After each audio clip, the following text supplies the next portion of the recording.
Magandang araw mga kanokma, ito po ang inyong lingkod, si Doc Nilo Talan Magtibay mula sa BNJ Distributors at NUM Game Farm, Kaagapay, sa Tagumpay. Mga kaibigan, mga kanokma, noong nakaraang linggo po ay tinalakay natin yung mga manok natin sa ranging area natin. And sana mga kanokma, okay lang ang ating mga manok. And if you have inquiries, question, huwag ho kayong mahihiya magtanong dito sa Nokma PH natin at sa BNJ Distributors. Okay. Andito na po tayo, magha-harvest na po tayo ng ating mga cockerels.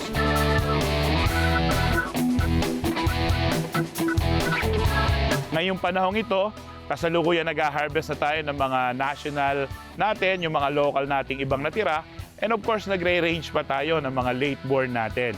Okay, magha-harvest tayo. Ano ba yung harvest?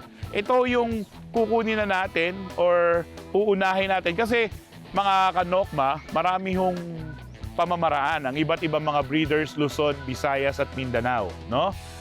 Kapag nag-harvest sila, ilagi nilang ikinukonsider yung edad ng manok. Of course, ang iba, as early as 4 months, ina-harvest na. But for some, 5 months, hinihintay talaga nila mag 5 months or 5.5 months. Okay? Depende ho yan sa inyo. But kami, 4.5 to 5 months nag-harvest na po kami kasi makikita nyo yung lugar namin, yung background niyo at saka sa mga sineminar ko sa Siargao, shout out sa inyo dyan, sa Bicol, sa Palawan, of course, shout out po sa inyo dyan. Makikita nyo po na yung lugar namin, no, hindi ganun kalaki. So yung aming cording area is ginagawa din naming ranging area. So as early as 4.5 months to 5 months nag-harvest kami. Pag nag-harvest po kami, nakikita din natin, titignan yung buwan, yung araw, of course, yung edad nila. Naglalagay na po kami ng short cord sa kanang paanong mga manok natin. Ang short cord ho, mga kanokma, siguraduhin nyo na walang hook sa dulo or walang pwedeng sumabit, no? Habang tumatakbo sila, pumupunta sila sa net, hindi sila masabit kapag humapon sila. Kasi mga nokma, pagka sumabit yan, injuries or pwedeng mabalda yung ating mga cockerels, useless na po yun, mga kanokma. So be careful. Kapag maglalagay ng short cord, mas maganda, at least isang 1 foot lang yung haba niya or less than 1 foot ang haba niya. And kailangan lang masanay siya. Gaano katagal? Yung iba 5 days, yung iba 7 days. Nilalagyan ng short cord. Okay. Mag-harvest tayo. Ihanda ninyo mga kanokma yung paglalagyan natin. Ang paglalagyan natin is pwedeng individual na flying pen, individual na 3x3, or kung ano mang ginawa nyo dyan, at least, mga kanokma, yung mga manok natin, pag nilagay natin, pag hinarvest natin, makakagalaw pa rin na maganda. Hindi po pwedeng sa kulungan lang nyo sila ilalagay. Hindi magkakaroon ng mobility, walang mobile yung gagawin ng manok natin. Baka lumaki yung manok natin or hindi maging maganda yung resulta. Okay, handa na yung ating mga paglalagyan. Hardening pen, ika nga yung susunod nating stage. I-disinfect natin mga kanokma. Importante na dahil ngayon is national and local na, nagamit na natin sila nung early bird, nung local, national ngayon ginagamit natin, mag-disinfect po kayo. Importante ho na pag hinawakan natin yung mga manok natin, tingnan nyo yung katawan. Okay? Kung may sipon, separate ka agad. Okay? Kasi ang kasunod ho nitong harvesting natin is hardening na. E paano natin sila i-hardening kung may mga sipon yung mga manok natin? Tingnan natin yung katawan, i-check yung paa, kung may mga ibang injuries yung mga manok natin, ilagay sa magandang kulungan. At ang gagawin nating kulungan sa kanila mga kanokma as much as possible, doon na din sa hardening pen, may distance sila, at least 2 to 3 feet yung distance ng bawat flying pen. Importante po yun. Kasi kung dikit-dikit yan, pwedeng mag-away-away na yan later on, or hindi magiging maganda yung pag-mature, pagtaas ng testosterone level ng mga manok natin. Kapag nag-harvest na po tayo, kami po, nagpupurga na kagad kami nitong Pacquiao tablet. Ito pong Pacquiao tablet, dati ang binibigay natin mga kanokma, doon sa 21 days old hanggang 3 months is yung Pacquiao Premix. Inihahalo natin sa patuka. Pero ngayon, Pacquiao tablet na. At kapag mga kanokma, binigay natin yung Pacquiao tablet, dahil nga ito'y 75 mg na penbendazole, kaisa-isang penbendazole, kapag pinasok natin sa bibig ng manok, make sure na i-follow through nung index finger nyo para siguradong pumasok yan at mapurga, mapatay yung mga pinworm, hookworm, roundworm ng mga manok natin. Kaisa-isang penbendazole, very safe and effective sa manok natin. So nagdi-deworm kami. Ngayon, para isang trabaho na rin lang at nakita natin, uy, okay naman yung katawan para hindi manibago at yung appetite nila hindi mawala ng gana kasi nga bagong environment, galing sa ranging area, going to the harvesting area, ito pong stallion.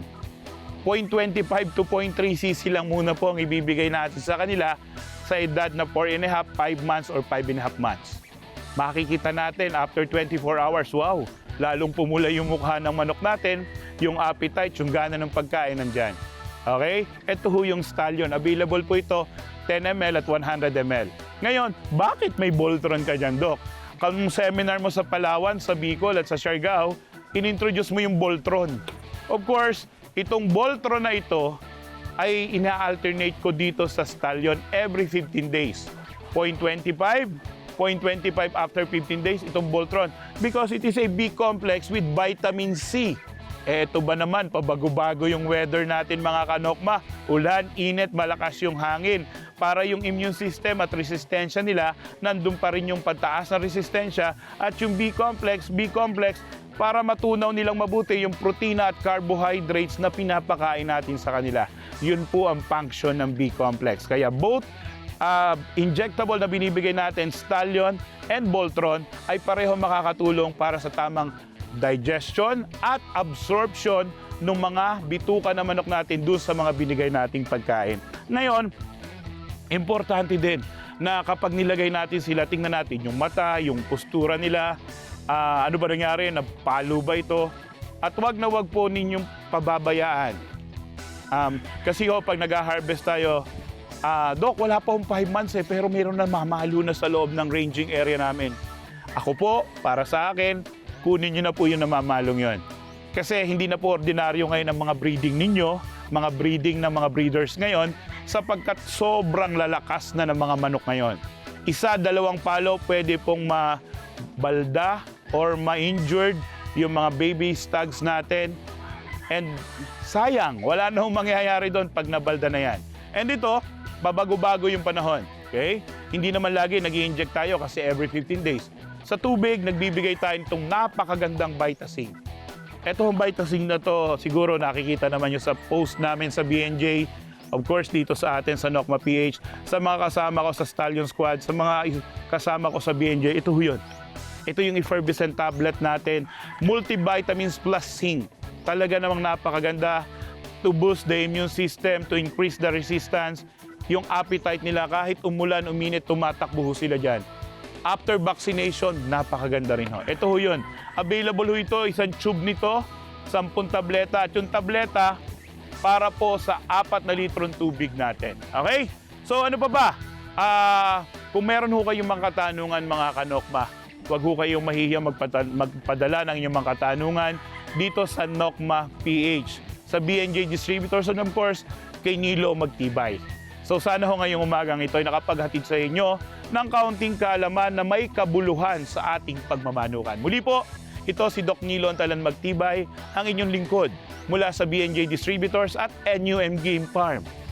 Kaagapay sa tagumpay.